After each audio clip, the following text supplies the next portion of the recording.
Hey, what's going on, y'all? It's yours truly, Kevin Key, Kevin Key Speaks. And what am I going to talk about today? How about it's time to cry?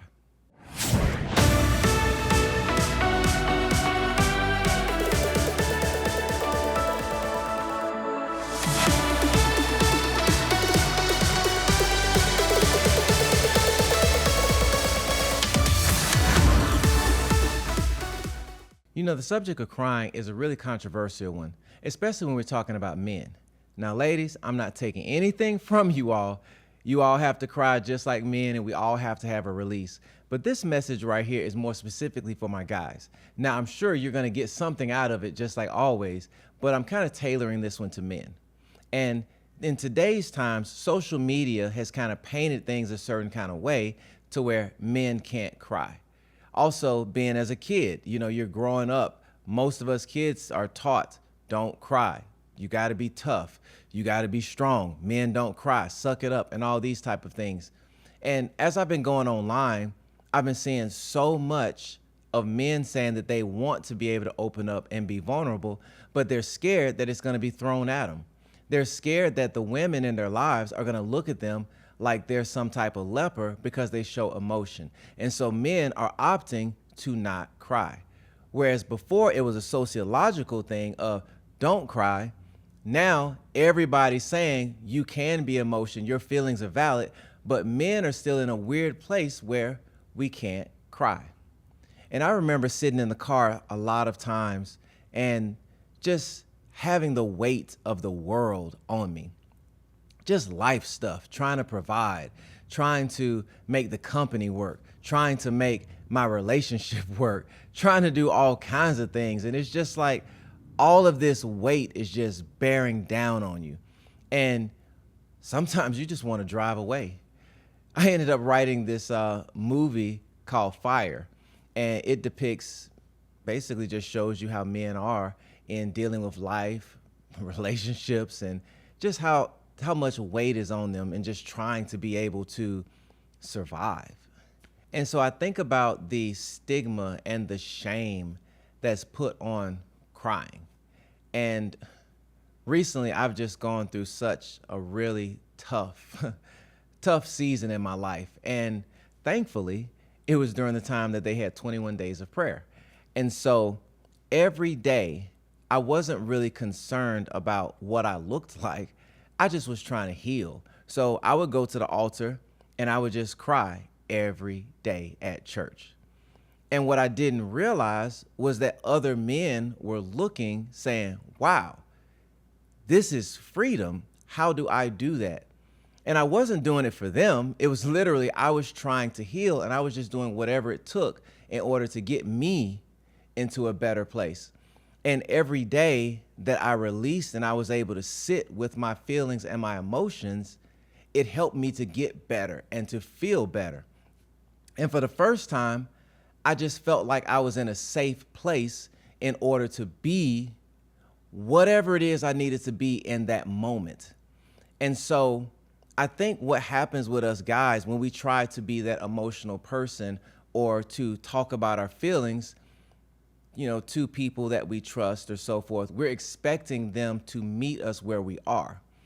And what I found was a little more freeing for me was not expecting people to meet me where I was, but simply just to tell them where I'm at.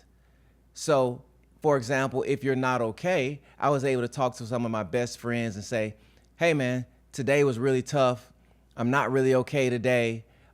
This is what happened. This is the situation. These were the thoughts I had. And so being able to just tell them in the sense of this is where I'm at and not really expecting them to do anything as opposed to just being there, it was very freeing. And so I think a lot of us, when we're emotional or when we've been crying or we've been dealing with a lot of trauma or stress, we typically walk into it with our head down. And we're like ashamed and we feel bad and we feel like we're not worthy and all of these things, which is not true. We're not the decisions that we made. We're not the mistakes that we made. We are just simply what happened in that moment. But every other moment after that is an opportunity to change the narrative. And so we're able to tell people, hey, this is where I am at the moment, and I just want you to continue to keep me accountable and look after me. And I just want to be honest about where I'm at. And so as I started to do that, once again, freedom started coming over me, because now I didn't have to be ashamed of how I felt. And I think that that's what's happening to a lot of men. We are ashamed of how we feel. And so we want to push it down and we want to press it down. And so when we go to people to try to talk about it, because it's coming from a place of shame, it hurts even more when we're not met with what we feel we need in that moment, which is simply, I get it. Sometimes you simply just want somebody to say, I get it. It's tough. It's hard. And in today's times, we're constantly being asked, hey, you okay? But it's just a fleeting moment. It's just a passing moment. It's not really a, let me take the time to see, are you okay? I think about today at church. I was talking to this lady and I said, hey, how you doing? And she said, I'm okay. And then I paused and I said, so let me ask you this. How are you doing from the human standpoint as a person who has feelings and emotions? How are you doing? And so then she went on to tell me that there were different challenges that she had in her life. And I was able to tell her, hey, that's okay.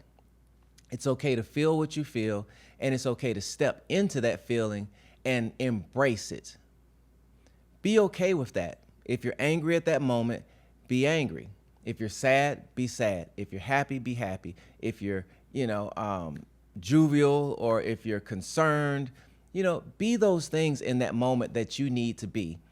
But embrace it in that moment and feel it, because it's real to you. And what I find is that as we continue to embrace these feelings, then it's going to create a normalcy here. And so I think we have to start becoming unapologetically in tune with how we feel. And we've got to be confident in how we feel as well. We can't go around and say, oh, how you doing? Oh, let's tell people. And I'm not telling you to just tell everybody all your business. I'm talking about those people that are in your inner circle, the people that love you. We need to get comfortable in telling them exactly how we feel and not be ashamed of it. Guys, it's time for us to normalize that we've got feelings, that we cry, that we hurt, that we're angry, that we're sad, that we're happy, all of the things, so that we can unlock these parts of us that have been just, cramped up for so long. I think about my dad, and there was only 2 times I saw him cry. One was when his mother died, and the other was when we reconciled. Like, we had a season of life where we just did not talk. And that went on for years. I can't even remember how many years I didn't even talk to my dad. And it was because I had a hard heart of a situation. And the thing I learned about these situations with these hard hearts is, as you get older, you start to learn more information about what you were angry about. And sometimes, as you begin to experience life yourself, you start to realize that things were not as black and white as what you thought they were. And at that point, you have an opportunity to go back and reconcile. And I just want to tell you all that it is so freeing when you can reconcile. Doing the hard thing, even if you felt like they wronged you, going back to try to make things right or to try to get understanding, that's the hard part. And so what I've been getting a lot lately is the hard part is the heart part. And the hard part impacts your heart. So in order to prevent having a hard heart, you've got to do the hard thing. And that means to address some stuff that you may not want to address, to relook at some things that you may not want to look at, and peel back some layers that you don't want to. And I get it. It's hard to peel back layers because it's almost like that thread that's on your shirt, as you start to pull it, it just keeps pulling. And ultimately, it starts unraveling some things. And now that it's unraveling, it becomes uncomfortable because you got to look at this. And so in life, as we start to peel back these layers, sometimes it challenges us to rethink the way that we used to think about things. And a lot of times, it's not just a one-step thing. It may make us challenge what we think about or have thought for years. And that's scary because it means sometimes that we made mistakes. But the great thing about realizing those mistakes is you now have the opportunity to make it right. And once again, that brings it back to the hard thing. Once you see it, you can't unsee it. And you got to do something about it. This is yours truly, Kevin Key Speaks. And I'm just encouraging you, once again, do the hard thing. It's going to be worth it. As you start to take these steps, it's going to get easier and easier. It's never going to be easy, but it's going to be easier. Once again, this is yours truly, Kevin Key. Be sure to visit kevinkeyspeaks.com and open up, guys.